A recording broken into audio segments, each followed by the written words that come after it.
अखिल भारतीय आयुर्विज्ञान संस्थान यानी एम्स भोपाल चिकित्सा सुविधा के क्षेत्र में लगातार विस्तार कर रहा है। कैंसर और बोन मैरो ट्रांसप्लांट के साथ ही अंग प्रत्यारोपण में भी भोपाल एम्स ने उल्लेखनीय सफलता हासिल की है। एम्स भोपाल में विभिन्न विषयों में शोध के साथ ही आयुष के साथ ही भारतीय चिकित्सा पद्धति पर भी विशेष चिकित्सा सुविधा उपलब्ध कराई जा रही है। यह कहना है एम्स भोपाल के निदेशक प्रोफेसर डॉक्टर अजय सिंह का, जिनसे विशेष बात की हमारे संवाददाता अजीत द्विवेदी ने। भोपाल एम्स लगातार नई उपलब्धियां हासिल कर रहा है और अंग प्रत्यारोपण को लेकर भोपाल एम्स ने बहुत ही बड़ी उपलब्धि हासिल की है। हमारे साथ बात करने के लिए प्रोफेसर डॉक्टर अजय सिंह हैं, जो कि निदेशक एम्स हैं। सर, एम्स लगातार तमाम क्षेत्रों में काम कर रहा है, नई नई उपलब्धियां हासिल हो रही है।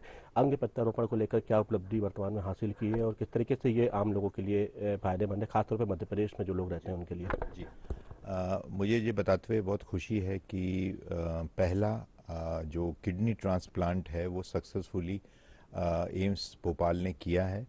और मरीज़ जो कि 32 साल का मरीज़ था, उसको 3 साल से किडनी उसकी फेल हो रही थी, जिसकी वजह से उसका जीवन यापन बहुत ख़राब हो पा रहा था। तो उसके फादर अपने किडनी को देना चाहते थे, और लेकिन उसकी आर्थिक स्थिति बहुत अच्छी नहीं थी।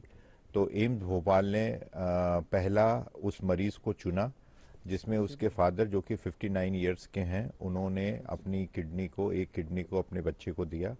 22 जनवरी को ये मरीज़ का ऑपरेशन हुआ और आज 31 को मरीज़ पूर्णतः ठीक होके, ना सिर्फ मरीज़ बल्कि उनके फादर जिन्होंने अपनी किडनी दी है वो भी ठीक होके आज डिस्चार्ज हो गए हैं।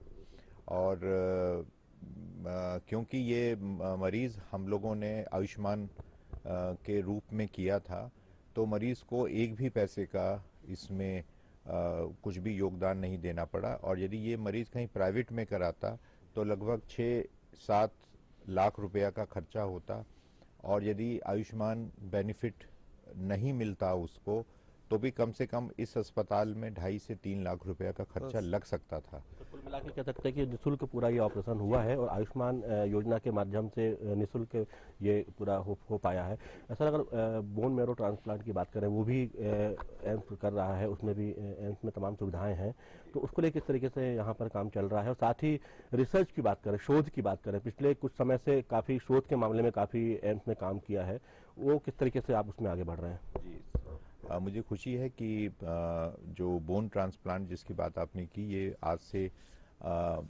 3-4 साल पहले एक केस हुआ था, लेकिन इसके बीच में फिर ये होना बंद हो गया था किन्हीं वजहों से।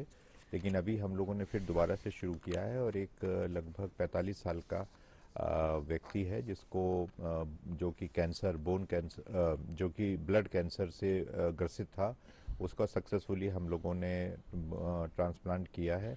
इसके साथ ही हम लोग इसी श्रेणी में कुछ बच्चे का भी ट्रांसप्लांट करने की तैयारी कर रहे हैं, और जल्द ही 15-20 दिनों में हम लोग उस ट्रांसप्लांट को कर लेंगे, जिसमें उस बच्चे में ये ब्लड जो है वो बनता नहीं था, जिसकी वजह से उसको बहुत सारी बीमारियां रहती थी। जहाँ तक आपने रिसर्च की बात की, तो रिसर्च के लिए मुझे बहुत खुशी है कि आज की तारीख में एम्स भोपाल सभी राष्ट्रीय और अंतर्राष्ट्रीय जो एजेंसीज हैं जो फंड्स करती हैं, उनके माध्यम से हम लोग वर्ल्ड क्लास रिसर्च कर रहे हैं।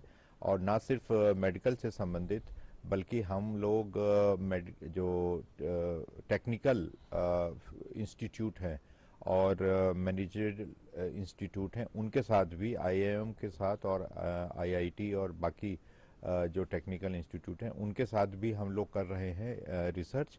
और मॉडर्न मेडिसिन और ट्रेडिशनल मेडिसिन मतलब आयुष के बीच में भी कोलैबोरेशन के साथ हम लोग यहाँ पे रिसर्च कर रहे हैं। सर, अगर बात की जाए, जो एम्स है वो कहीं ना कहीं एक उम्मीद की किरण होता है मेडिकल क्षेत्र में उस प्रदेश के लोगों के लिए, और मध्य प्रदेश में दूर दराज से लोग यहाँ इलाज कराने के लिए आते हैं। ऐसी कौन सी सुविधाएं और यहाँ पर आपने विस्तारित की हैं, जिनका विस्तार हुआ जो पहले नहीं थी, और आगे फ्यूचर प्लान और क्या है, जिससे कि एम्स जो है वो वन स्टॉप सेंटर बन जाए तमाम पूरे प्रदेश वासियों के लिए, मेडिकल हेल्थ के लिए? देखिए, जो अति गंभीर मरीज हैं जिनको हम लोग आईसीयू की ज़रूरत होती है, अभी हमारे पास 30 बेड का आईसीयू है।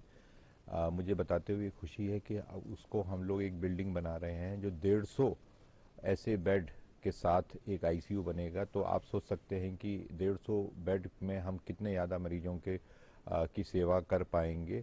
इसके अलावा कैंसर से संबंधित जो हमारे मरीज़ हैं उनके लिए एक हमारी ब्रेकीथेरेपी है, जिसमें ब्रेकीथेरेपी का मतलब है कि जहाँ पे कैंसर है वहीं पे पहुँच के दवाई देना, जिससे कि उसके साइड इफ़ेक्ट्स कम हो जाएं। इसके अलावा चाहे वो न्यूरो सर्जरी हो, चाहे वो किसी और प्रकार की सुविधाएं हैं, वो सब हम लोग कर रहे हैं। और अभी कार्डियोलॉजी में हम लोगों ने कैथ लैब जो है वो पूरी तरीके से विकसित होके चलनी शुरू हुई है, जिससे कि एक बहुत दिनों से इस बात का गैप था कि डायलिसिस भी हम लोग अब ज़्यादा संख्या में दे रहे हैं। और कैथ लैब भी, मतलब जो हार्ट के पेशेंट हैं उनका भी हम लोग भरपूर इलाज कर रहे हैं। इसी के अलावा एक मेडिकल गैस्ट्रोएंटरोलॉजी होती है, जो पेट से संबंधित बीमारियां हैं, जो डिपार्टमेंट बहुत सालों से बंद था, वो भी अब शुरू हो गया है। सर, अगर आयुष और भारतीय चिकित्सा पद्धति की बात की जाए, उसका लोहा दुनिया ने माना है और लगातार उस पर काम हो रहा है। एम्स में किस तरीके से आयुष और भारतीय चिकित्सा पद्धति पर काम हो रहा है, किस तरीके से उसका लाभ जो है लोगों को देने की कोशिश की जा रही है?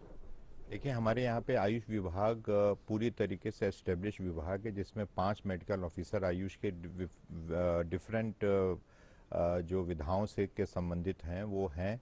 और हम लोग एक इंटीग्रेटिव क्लिनिक चलाते हैं, जिसमें एक ही छत के नीचे जो मॉडर्न मेडिसिन के जो स्पेशलिस्ट हैं और जो आयुष के स्पेशलिस्ट हैं एक ही जगह पे बैठते हैं। तो ऐसे मरीजों जिनको दोनों का कंबाइंड ट्रीटमेंट का देके हम लोग ज़्यादा बेहतर इलाज उनको दे पा रहे हैं। और ना सिर्फ हम लोग इलाज दे पा रहे हैं, बल्कि हम लोग उनको जो दवाइयां हैं वो अति गुणवत्ता वाली दवाइयों को भी इसी आयुष में ही हम लोगों ने सस्ती दवाएं हम लोग ने प्रोवाइड करना शुरू किया है।